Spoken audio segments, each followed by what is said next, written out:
L'avenir de la fiscalité écologique et des énergies vertes en question ce matin. La semaine dernière, le Sénat australien annulait l'instauration d'une taxe carbone. De son côté, le Japon s'apprête à relancer 2 centrales nucléaires. En France, on vient d'en parler. Les Verts ont quitté le gouvernement. Il y a eu ce recul sur l'écotaxe. Bref, l'effet Fukushima, comme on l'a appelé à l'époque, l'effet Fukushima semble avoir fait long feu. Et le pragmatisme de l'économie post-crise financière semble bien avoir repris le dessus sur l'écologie. De quoi inquiéter pas mal de monde, à commencer par les experts du climat, dont vous êtes Martin Benniston. Bonjour. Bonjour. Vous êtes climatologue, directeur de l'Institut des sciences de l'environnement à l'Université de Genève, ancien membre du GIEC, le GIEC dont on rappelle qu'il a obtenu le prix Nobel en 2007. Peut-être avant d'aborder ces questions de fiscalité, alors ce qui concerne les gens, vous le savez souvent, c'est le climat qu'ils ont juste à côté d'eux, la météo. Aujourd'hui, si on se pense par la fenêtre, il fait relativement beau, mais on a eu quand même un mois de juillet assez détraqué, beaucoup d'eau, beaucoup de précipitations, beaucoup d'humidité. Est-ce que ce mois de juillet, sur le plan climatologique, est un mois étonnant, qui sort des statistiques, Martin Benniston? Mais je crois, on a vu que dans l'Emmental, par exemple, la rivière Emme Oui. a débordé, a eu une crue qu'on n'a pas vue depuis 300 ans, par exemple. Donc, c'est vraiment quelque chose d'assez exceptionnel. Comment ça s'explique ? Bon, on est dans ce qu'on appelle un marée barométrique, c'est-à-dire un centre de pression très peu variable sur une bonne partie du continent, ce qui fait que ça peut déclencher des orages un peu de manière aléatoire. Et parfois, ces orages peuvent être assez violents, simplement parce qu'il fait assez chaud quand même. Et vous avez pas mal d'humidité qui reste dans l'air, donc ça c'est favorable à de très gros orages qui font déborder les rivières de manière fréquente, quoi. Est-ce que ça a à voir, est-ce que ça a un quelconque lien avec le réchauffement constant du climat, ce qui se passe là sur nos régions? Pas nécessairement, non. Je veux dire, si on se met une année en arrière, on venait de terminer une bonne période de pluie et de frais qui a basculé vers le début du mois de juillet 2013, et puis on a eu un été relativement chaud avec une période caniculaire au mois d'août, par exemple. Là, on est peut-être un peu dans l'effet inverse. On a eu un printemps assez sec, assez chaud. Je crois que c'était le 3e printemps le plus chaud depuis les enregistrements de Météo Suisse, et là, tout d'un coup, on a basculé vers un mois de juillet plutôt pluvieux, quoi, mais pas nécessairement frais. D'accord. La Terre s'est réchauffée de 0,85 degrés depuis l'époque pré-industrielle. Ça, c'était dans le dernier rapport du GIEC présenté ce mois d'avril. On va revenir sur les récentes décisions au niveau des gouvernements. Martin Benniston, c'est ça le sujet du jour. On a l'Australie qui revient en arrière par rapport au précédent gouvernement, qui supprime la taxe carbone. On a le Japon qui rouvre ses centrales nucléaires. On a la France qui recule sur l'écotaxe. Est-ce qu'en tant que scientifique qui étudie le climat et qui avait conclu au réchauffement évidemment anthropique, est-ce que ça vous inquiète toutes ces décisions aux 4 coins du monde, Australie, Japon, France, etc. Ça vous inquiète? Oui, d'une certaine manière, parce qu'il y a une certaine incohérence dans ces décisions. On fait un pas en avant, puis après on recule, etc. Dans la mesure où, finalement, la question climatique et d'autres questions de l'environnement, que ce soit la protection de la biodiversité, etc., tout ce qui garantit un environnement sain et à terme une économie saine, tous ces principes sont balayés sur, finalement, l'autel d'une économie immédiate, quoi. Et donc, les décisions qu'on doit prendre pour ménager un environnement doivent se prendre sur le très long terme, ce qui n'est pas le mode de pensée sur le plan économique, malheureusement. Donc, on a vraiment un clivage entre ces 2 modes de pensée. Vu avec des yeux de journaliste sur une vingtaine d'années, est-ce qu'on peut dire qu'on a déjà atteint le point d'inflexion des questions climatiques? Alors, il y a eu Rio en 92, puis ensuite la question réchauffiste a beaucoup monté dans les médias, dans les communautés scientifiques. Il y a eu ces rapports du GIEC, etc. On en a beaucoup parlé, on en a fait des priorités politiques. C'était probablement de la publicité politique dans les années 2000. On a l'impression que maintenant, depuis la crise 2008-2010, toutes ces préoccupations climatiques sont retombées. J'allais dire, le climat n'est plus à la mode. Vous constatez ça aussi, Martin Benniston? Absolument. Je pense que la crise qui a démarré en 2007 a sonné un peu le glas des préoccupations environnementales de manière générale et climatiques en particulier. Et c'est évident que pour tout un chacun, le fait de ne pas savoir si on aura du travail le lendemain, des questions de sécurité, etc., ça prime sur ces préoccupations qui sont nécessairement sur le long terme, comme le climat, comme l'environnement. Le climat n'est plus à la mode. Ça vous paraît être une tendance durable, ça? Tant que le monde va si mal, j'allais dire, tant que l'économie va si mal? Je pense que si on n'a pas tout d'un coup quelques événements hyper extrêmes comme l'ouragan Katrina qui a dévasté la Nouvelle-Orléans ou l'ouragan qui a dévasté les Philippines l'année dernière, si on n'a pas une accélération de ce genre de phénomène qui pourrait réveiller un peu les sensibilités, c'est clair qu'on ne va pas nécessairement bouger. C'est un petit peu comme un carrefour dangereux, il faut plusieurs morts avant qu'on l'aménage, quoi. C'est un peu le même principe, quoi. Vous, les scientifiques, vous ne vous sentez plus écoutés ? Bon, je ne suis pas convaincu que les questions de l'environnement étaient nécessairement la priorité absolue des gouvernements. Je veux dire, c'était quand même en deuxième ou troisième plan par rapport à l'économie. Notamment pour ces raisons d'immédiateté des questions économiques par rapport à la gestion de l'environnement.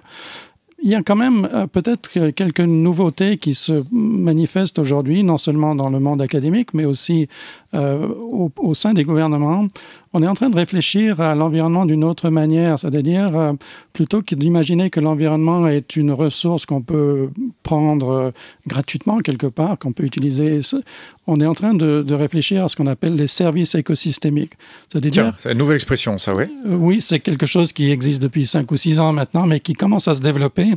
C'est-à-dire, on regarde par exemple la valeur d'une rivière, qu'est-ce qu'elle fournit comme service à la communauté, sous forme d'hydroénergie, sous forme d'eau pour l'agriculture, etc. Qu'est-ce qui se passerait si cette rivière devait se tarir, par exemple sous l'influence du réchauffement climatique?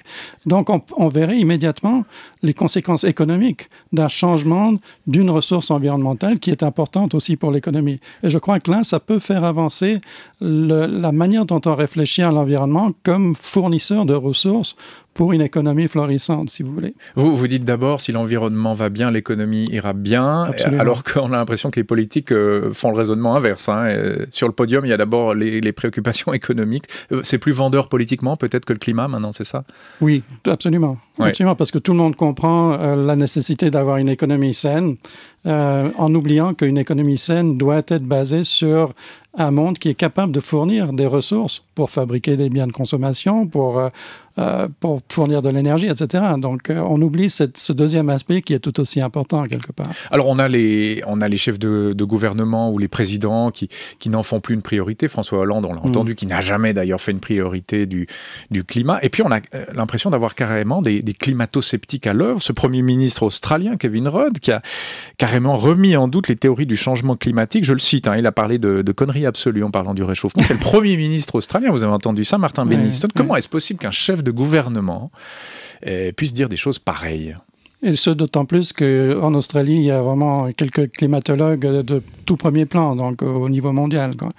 Est-ce que c'est une posture politique, une posture pour son parti qu'il représente? Je ne sais pas. Ça a marché visiblement puisqu'il est en poste. Ouais. Absolument, oui. C'est vraiment triste à dire, et on voit ça aussi aux États-Unis. Je veux dire, beaucoup de républicains qui sont majoritaires au Congrès actuellement sont extrêmement climato-sceptiques.